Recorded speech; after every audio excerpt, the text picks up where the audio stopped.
Assalamu alaikum. I hope you all will be doing great. Economic crisis और economic challenges में कुछ issues थे, कुछ चीज़ें थी.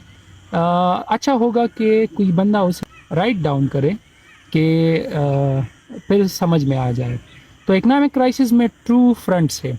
एक को external कहते हैं और दूसरे को internal कहते हैं. एक्सटर्नल की बात करें तो उसमें करंट अकाउंट डिपॉजिट आता है. आसान अल्फाज में उसको तिजारती खसारा कहते हैं या ट्रेड डिपॉजिट कहते हैं. तो ट्रेड डिपॉजिट तब आती है जब हमारा इंपोर्ट हमारे एक्सपोर्ट से ज़्यादा हो जाए. तो डेफिनेटली अगर आप देखें तो एक्सपोर्ट हमारा कुछ चीज़ों का है, like poultry, leather, rice, wheat, इन चीज़ों को हम एक्सपोर्ट करते हैं. जो डिपेंडेंसी है पाकिस्तान की वो सारे की सारी एग्रीकल्चर पे है. And as you know that कि इंटरनेशनल मार्केट में ये चीज़ें बहुत चीप प्राइस पे अवेलेबल है और इसके जो है ना उधर सेलर्स अवेलेबल है, अच्छी अच्छी क्वालिटी की चीज़ें जो है ना चीप सेल करते हैं. तो इसकी वजह से जो हमारे जो एक्सपोर्ट है पाकिस्तान की वो कम पड़ जाती है और इम्पोर्ट वो ज़्यादा है डेफिनेटली, क्योंकि जो भी चीज़ें हैं आप लोग देख सकते हैं वो हम बाहर से इम्पोर्ट करते हैं. तो इसकी वजह से हम तिजारती खसारे में चले जाते हैं. और इसके आगे अगर हम एक और चीज़ देखें इंटरनल फ्रंट्स में तो उसी में आता है फॉरेन एक्सचेंज रिज़र्व्स. तो फॉरेन एक्सचेंज रिज़र्व्स एक ऐसी चीज़ है कि अगर हम कोई चीज़ इंपोर्ट करना चाहें तो उनको डॉलर में हम पेड करते हैं, और अगर कोई चीज़ हम एक्सपोर्ट करें तो इंटरनेशनल करेंसी ऑटोमेटिकली डिपॉजिट हो जाती है पाकिस्तान की मॉनेटरी अथॉरिटी में, जो स्टेट बैंक ऑफ पाकिस्तान है उसी में डिपॉजिट होती है. तो जिस तरह मैंने बताया कि अगर आपके एक्सपोर्ट कम हो और इंपोर्ट ज़्यादा हो तो डेफिनेटली आपका स्टेट बैंक जो है वो खसारे में पड़ेगा, ट्रेड डिपॉजिट आएगी. तो उसी ट्रेड डिपॉजिट को फुलफिल करने के लिए पाकिस्तान फिर बाकी कंट्री से लोन लेता है और IMF से लोन लेता है. और जो ज़रिए है पाकिस्तान के इस ट्रेड डिपॉजिट को कंप्लीट करने के लिए, फुलफिल करने के लिए, तो और टैक्स सिस्टम है पाकिस्तान का, लोकल इंडस्ट्रीज़ है, रेमिटेंसेस है. इसी से पाकिस्तान ये रेवेन्यू जनरेट करता है और अपने इस फॉरेन एक्सचेंज रिज़र्व को जो है ना बराबर करता है. लेकिन बदकिस्मती से अराउंड 24 करोड़ आबादी है पाकिस्तान की और उसमें जस्ट 0.34% टैक्स पेयर है, जो तकरीबन 21 लाख बनते हैं.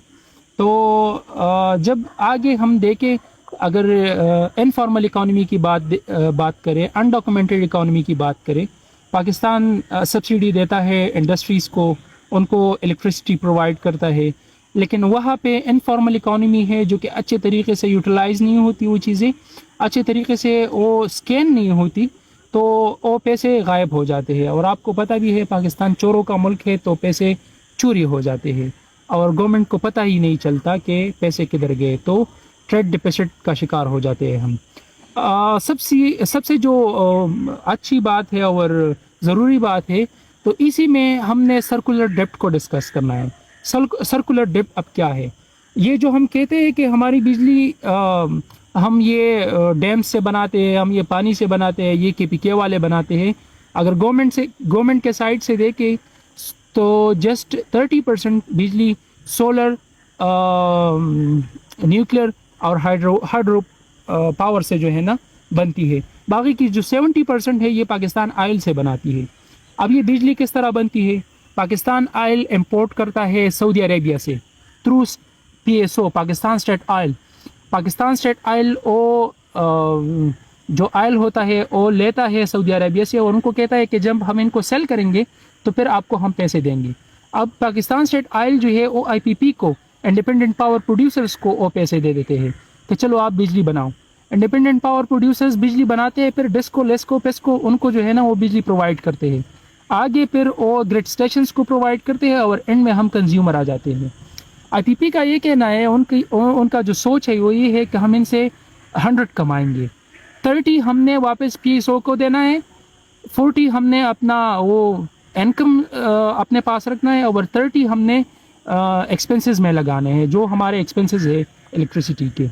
लेकिन बात जब कंज्यूमर्स तक आ जाती है तो वो जो हमारी नीड है वो फुलफिल नहीं होती. अच्छा जी, तो जो बात कंज्यूमर्स तक आ जाती है تو کنزیومر 30-40% کی بجلی جو ہے نا وہ چوری کرتے ہیں، اور لینڈ ڈسٹورشن کی وجہ سے بھی کچھ بجلی ضائع ہو جاتی ہے، کیونکہ جو بجلی آپ کو چاہیے تو وہ تو آپ لوگوں کو پرووائڈ کرتے ہیں، وہ دے دیتے ہیں، لیکن جب لینڈ ڈسٹورشن آ جائے تو وہ بجلی ضائع ہو جاتی ہے۔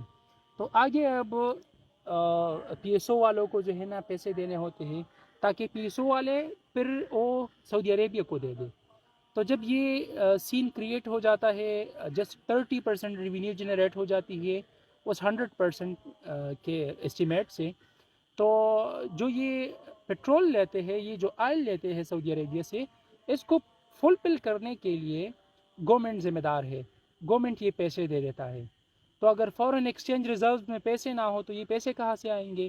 پھر وہی بات، باقی کنٹری سے اور آئی ایم ایف سے لون لے کے پھر ہم نے سعودی عربیہ کو پیسے دینے ہوتے ہیں، تاکہ اگلی دفعہ پھر ہمیں وہ آئل ملے اور ہم بجلی جنریٹ کریں، پاکستان کو بجلی پرووائڈ کریں۔ آئی ہوپ دیٹ کہ آپ لوگوں کو سمجھ آئی ہوگی۔ اگر کوئی کویشچن ہو تو آپ لوگ پھر پوچھ سکتے ہیں۔ Thank you so much.